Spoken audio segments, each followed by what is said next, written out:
Okay. So Joseph, welcome to Church of Our Savior.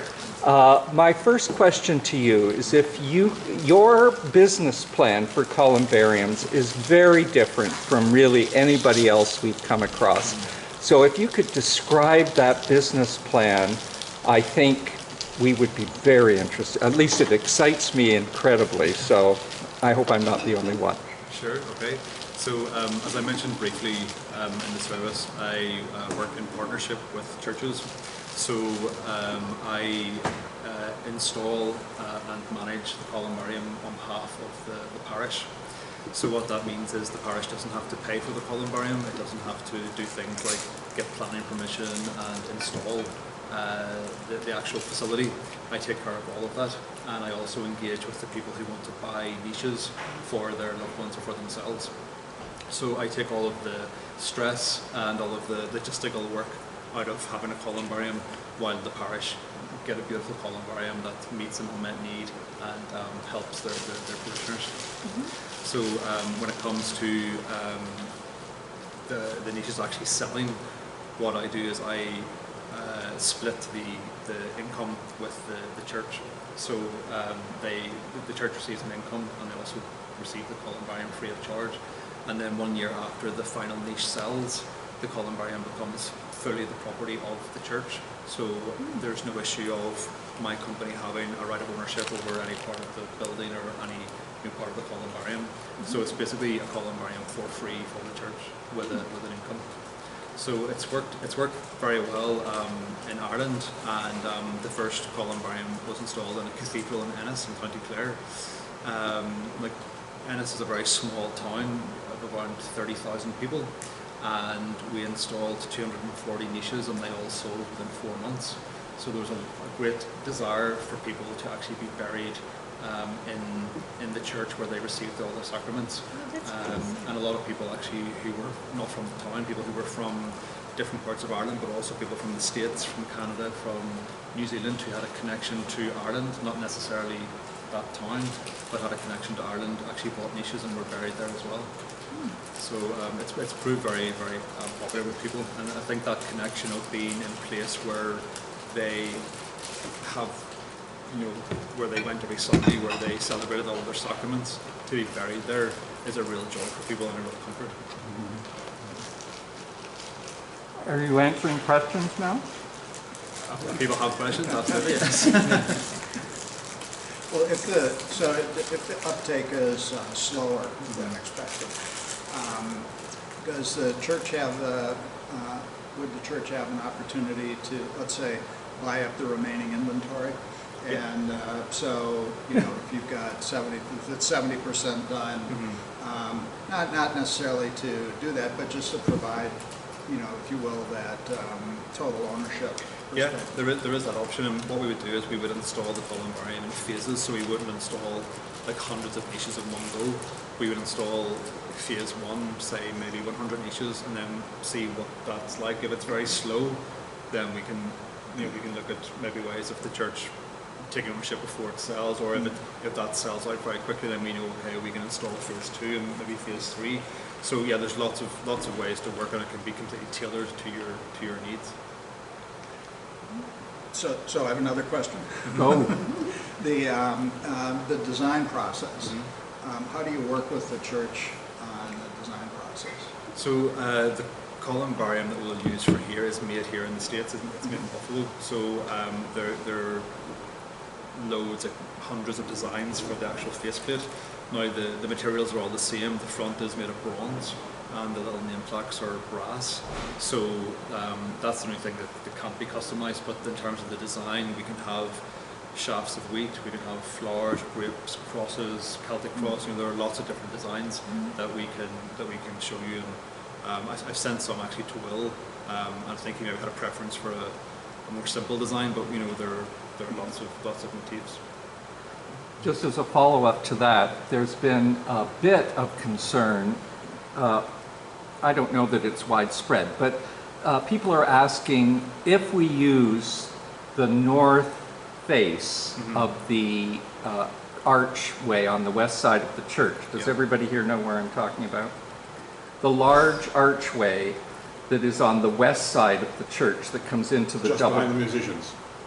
It connects to the, It's Yeah. where you connect So to the it's- rectory. It's at the front of the On church. the left-hand side as you look at the It- church building. It would be the archway that you would see as you're coming in, if you're coming in the west side. If you're coming from the parking lot, you normally use the parking lot door, or the red door, but these are the doors that come in the archways, where brides and grooms always come out at the end of their service. So some people have wondered if, from the street, seeing a sort of a vast wall of columbarium will look a little gloomy or funereal, Yeah. rather than a sort of cheerful church that wants to welcome you in. So, two questions on the basis of that. Of the designs, I think you already mentioned that Will is encouraging the simplest design of all, so that as you get closer, you absolutely know where you are, but perhaps from the street, it just looks like a very elegant wall. Yes. That's the first question. The second one is, Will, I think, was going to have you look at other sites, perhaps in the gangway between the church and the rectory as another potential site. So just any reflection you have about those two. Sure. Well, first question, these walls look like a piece of liturgical art. So when you look at it, you wouldn't automatically think it's a columbarium, which is one of the really nice things about it. So ordinarily people, when I think of a columbarium, I think of those large granite sort of structures with black faceplates.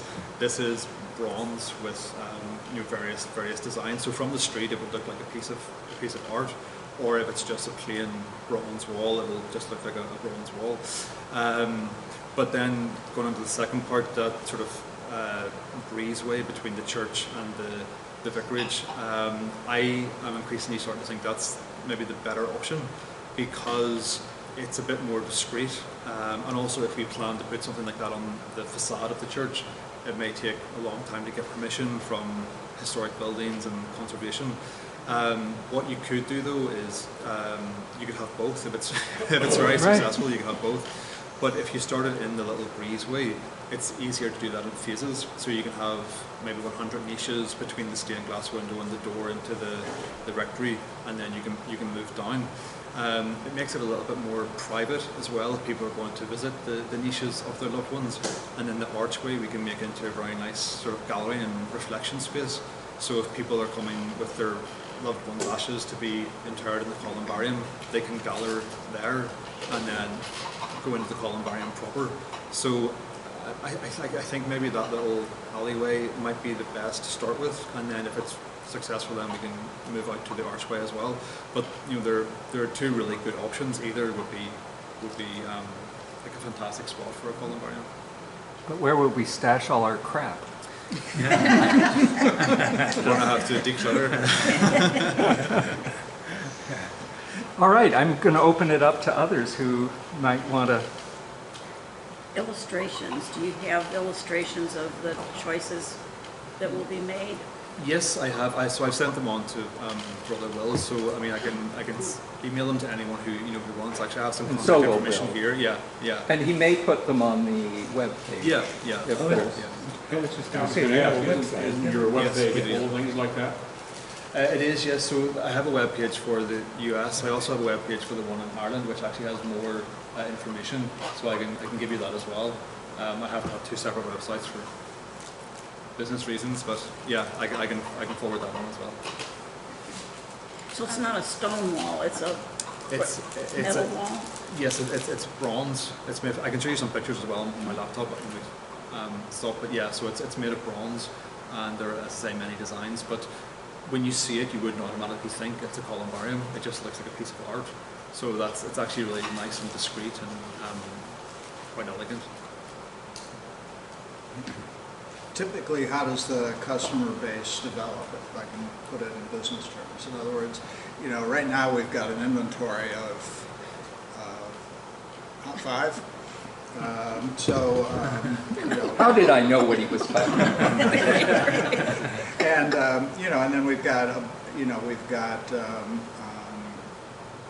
parishioners, unfortunately, but inevitably, who are passing away on a regular basis, and then there are others of us who hope we have a few years to go. So, But that includes all of us around this table. yes, Sure. yes. How many customers typically are, buying far out into the future versus sort of immediate need for one of those other? The majority, I would say maybe 75% are sold before they're needed. And that's across the board. I've spoken to people who manage columbaria in Canada and the States as well as back home. In my own experience, about 75% are sold ahead of time, and mostly to people who are in their 60s and 70s. But I've had people in their 30s who have bought a columbarium niche because they just like this idea of being in the church where they worship, but also having that kind of like finding a resting place sorted where they don't have to think about it, where they don't have to have their children worry about it. It's done, and they can relax and forget about it for a while. But yeah, in terms of immediate need versus people who are planning ahead, it would be 75-25. What is the anticipated cost to get a niche? So it's something we need to discuss more. We're thinking around $2,000. Okay. Yeah, per person's ashes. So it's actually much more cost effective than a grave, where you may be able to buy a grave, for I don't know, a couple $100.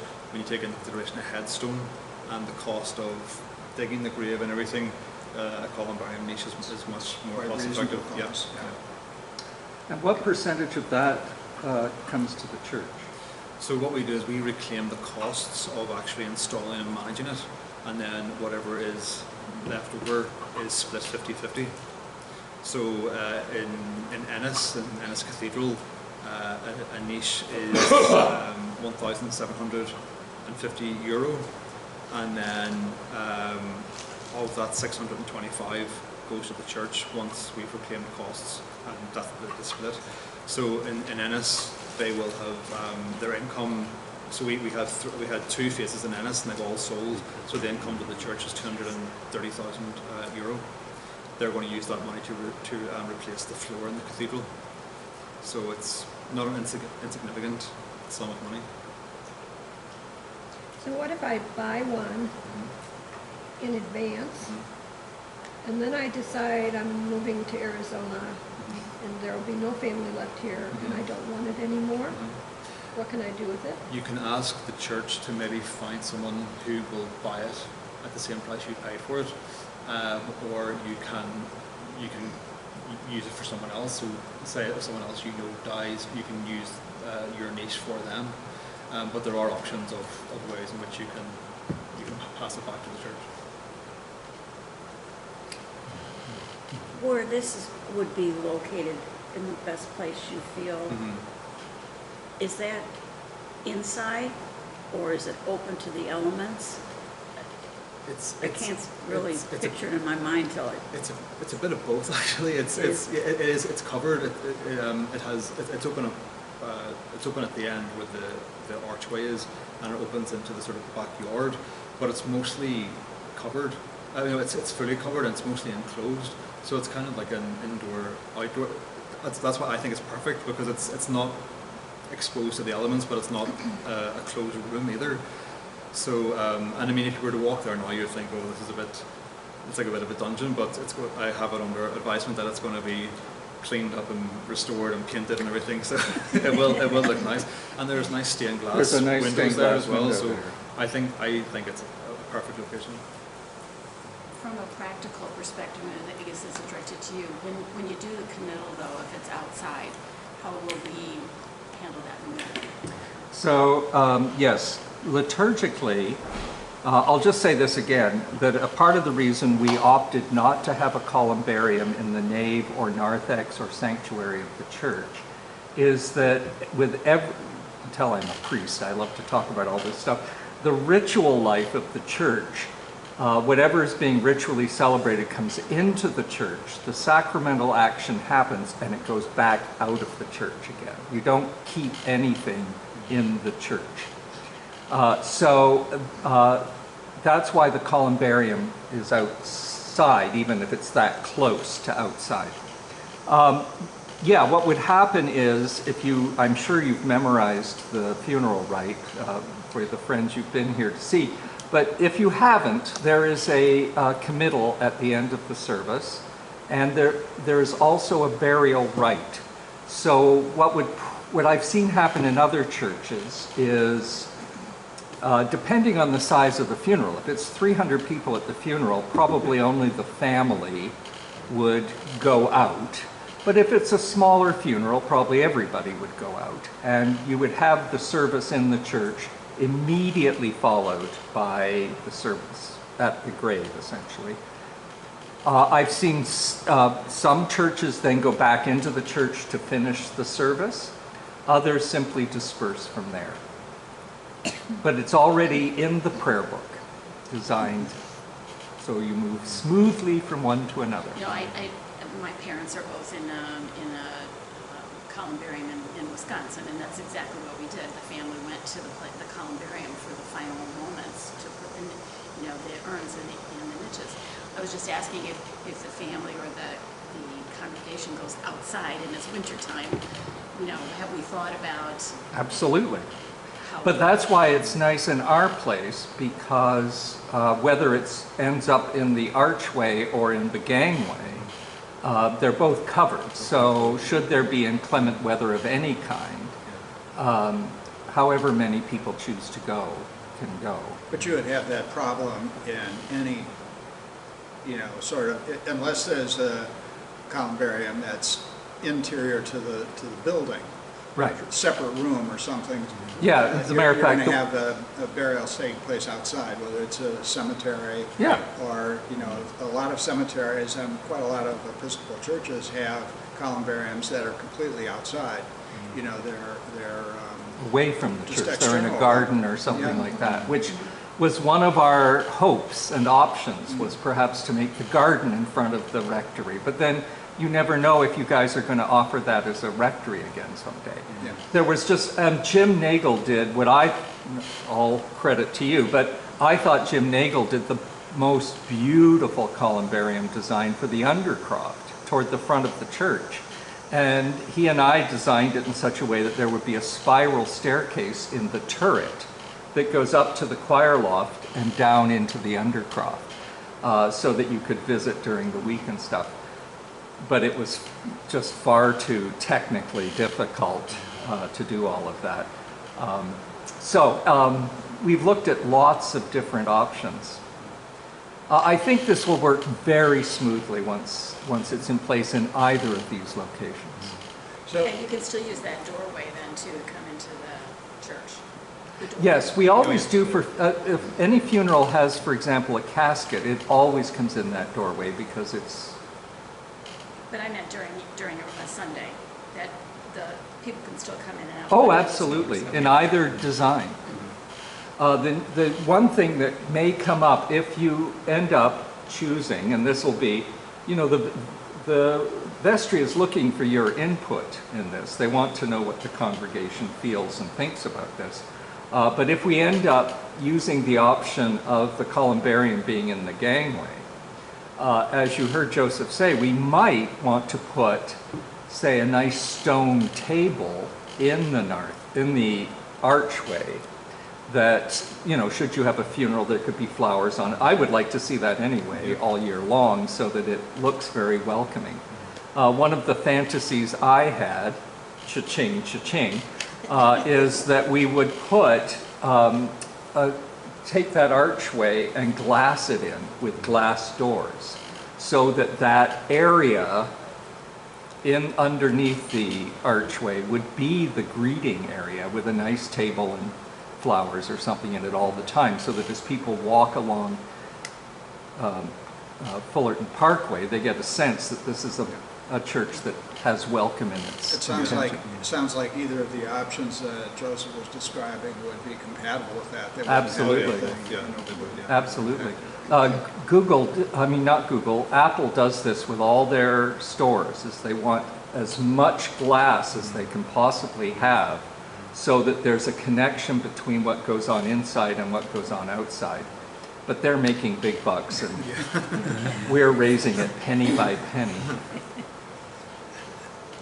I have one last question. Please. When you're talking about, you talk about the economics, again, this may be too much of a business term, you know, is it like per head or per space, or, you know, do you put two people into one, or? No, so it's per niche, so it's one person's ashes per urn per niche. Okay. So we in the archway we think we would get 144, so that'll be 144 people's ashes.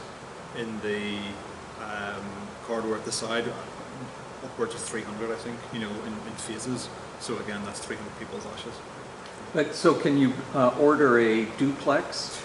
Well, Double bed. yes, you can, yes. So they're usually 2 deep, but with the space that we have, we couldn't fit them, so we have to use singles. So if we had a wider sort of gangway, then yes, we could, but we can't. We have to use. But what singles. I'm saying is, can you order two beside each Oh yes, other? yes you can. Yeah. So many people do. So people will, like husband and wife will have one beside each other. Or actually, I have some husband and wives, and they're in completely different locations for various reasons. I spent my life with him. I'm not spending eternity with him. Or else families can buy, you know, a group of 4 or 6. Yeah. So people can, and I can help people sort of. That is a very choose, nice thing. We have, my family has a plot in Niagara Falls where my grandparents were, and it's just very nice to have a family block where you can go and know your family Yeah. is. All right, I'm going to liberate people for coffee hour, but I recall my husband now goes to a parish in western Michigan, and I was with him one Sunday, and the priest came up, knowing I was another priest, and said, "Hello, how are you?" And I made sure he was a guest priest, admittedly not the rector, but I made sure I introduced him to Roger. Still, at the announcements, he said, "And it's so nice to have Father Hastings here from Chicago," and ignored Roger, who is a parishioner there. So I just wanted to say, would you like to introduce your husband? Where is? Oh yes, him. By the way, Yes, this is my husband Michael, also from Ireland. and a former colleague and friend of Chris. Yes, that's lovely. Thank you very much. Thank you for being here. I hope you had fun with us. Yes, I enjoyed it. Thank you so much. I really enjoyed it, and it's not every day I get invited for coffee after a service, so it was very nice. Oh, you're not an Anglican, are you? It's the 8th sacrament.